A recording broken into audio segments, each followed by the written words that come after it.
Baik, saya mulai. Bismillahirrahmanirrahim. Assalamualaikum warahmatullahi wabarakatuh. Perkenalkan, nama saya Alvansa Biktio Adiatama. Saya ingin menjelaskan tentang apa itu OSI layer. Langsung aja kita ke pembahasannya. Sejarah model 7 OSI layer. Jauh sebelum kita mengenal komputer, khususnya di Indonesia. Pada era tahun 70-an, para staf ahli di berbagai perusahaan software seperti Digital dan IBM, serta perusahaan besar lainnya telah mengembangkan sebuah arsitektural jaringan yang berupa model. Lantas, hal tersebut tidak berjalan dengan baik karena perbedaan protokol dan format data yang dibuat masing-masing perusahaan, sehingga pada era tahun 80-an, ISO atau International Organization for Standardization menyelesaikan masalah tersebut dengan menciptakan model arsitektural jaringan yang bernama OSI. Selanjutnya, pengertian OSI layer. Open System Interconnection atau OSI adalah model referensi yang diciptakan dari sebuah kerangka yang bersifat konseptual. Namun saat ini telah berkembang dan menjadi sebuah standarisasi khusus berkaitan dengan koneksi komputer. Tujuan dari pembuatan OSI layer adalah menjadi model rujukan bagi setiap vendor atau developer sehingga produk atau perangkat lunak yang dibuat memiliki sifat interpolate, yang berarti user dapat melakukan kerjasama dengan produk atau sistem tanpa perlu melakukan penanganan secara khusus atau spesial. Oke, kita langsung aja memasuki materinya 7 model OSI layer. Yang pertama ada application layer, lapisan ke-7.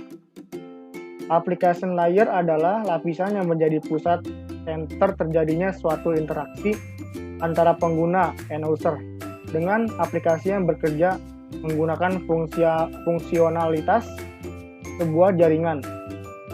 Selain itu juga mempunyai fungsi untuk melakukan konfigurasi mengenai bagaimana cara aplikasi dapat bekerja menggunakan resource jaringan. Dan kemudian dapat memberikan pesan saat terjadi sebuah kesalahan pada proses pengaturan jaringan. Contoh beberapa service dan protokol yang berada pada application layer adalah HTTP, SMTP, FTP, dan lain-lain. Selanjutnya yang kedua, presentation layer, lapisan ke-6. Lapisan ke-6 ini adalah present layer di mana mempunyai fungsi untuk mentranslasikan format data yang akan ditransmisikan oleh aplikasi melalui jaringan ke dalam format yang dapat ditransmisikan oleh sebuah jaringan. Pada layer ini, data juga akan terenkripsi dan deskripsi melalui sistem. Contoh protokol yang berada pada presentasi layer adalah MIME, SSL, TLS, dan lain sebagainya. Selanjutnya yang ketiga ada session layer, lapisan ke-5. Session layer merupakan lapisan yang berfungsi untuk mendefinisikan bagaimana sebuah koneksi dapat dibuat, dikelola, dan dikembangkan. Contoh protokol yang berada pada session layer adalah NFS, SMB, RTP, dan lain-lain. Yang keempat ada transport layer, lapisan keempat. Transport layer adalah fungsi untuk memecah data menjadi paket-paket data, serta memberikan nomor urut setiap paketnya, sehingga nantinya dapat disusun kembali saat sampai pada tujuan. Pada layer ini juga menentukan protokol yang digunakan untuk mentransmisikan data seperti protokol TCP. Protokol tersebut akan mengirimkan paket data sekaligus memastikan bahwa setiap paket telah diterima dengan sukses dan tepat sasaran. Selain itu juga dapat mentransmisikan ulang terhadap paket yang hilang atau rusak ketika proses pengiriman. Yang kelima ada network layer, lapisan ketiga. Tugas dari network layer adalah membuat header untuk paket yang berisi informasi IP atau internet protokol, baik IP pengirim atau IP tujuan data. Pada suatu kondisi, network layer juga melakukan proses routing melalui internet walking dengan menggunakan bantuan router dan switch pada layer ketiga. Yang keenam, data link layer lapisan kedua. Pada data link layer memiliki tugas untuk menentukan setiap bit data dikelompokkan menjadi format yang disebut dengan frame.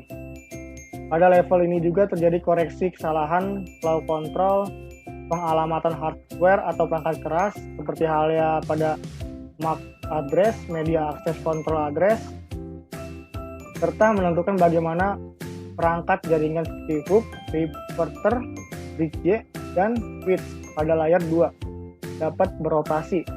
Untuk spesifikasi IEEE 802 dapat membagi tingkatan menjadi 2 level, yaitu lapisan media access control disingkat MAC dan lapisan logical link control disingkat LLC.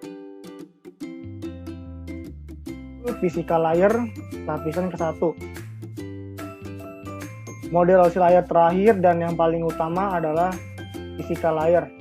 Fungsinya adalah untuk mendefinisikan media transmisi jaringan, sinkronisasi bit, metode pensinyalan, serta membangun arsitektur jaringan seperti pengkabelan dan topologi jaringan. Pada tahapan atau level ini juga mendefinisikan mengenai bagaimana sebuah NIC atau Network Interface Card dapat berinteraksi secara langsung dengan media kabel dan perangkat radio. Untuk setiap pengiriman data melalui tiap layer dapat dianalogikan seperti Anda mengirim surat. Oke, mungkin dari saya cukup sekian.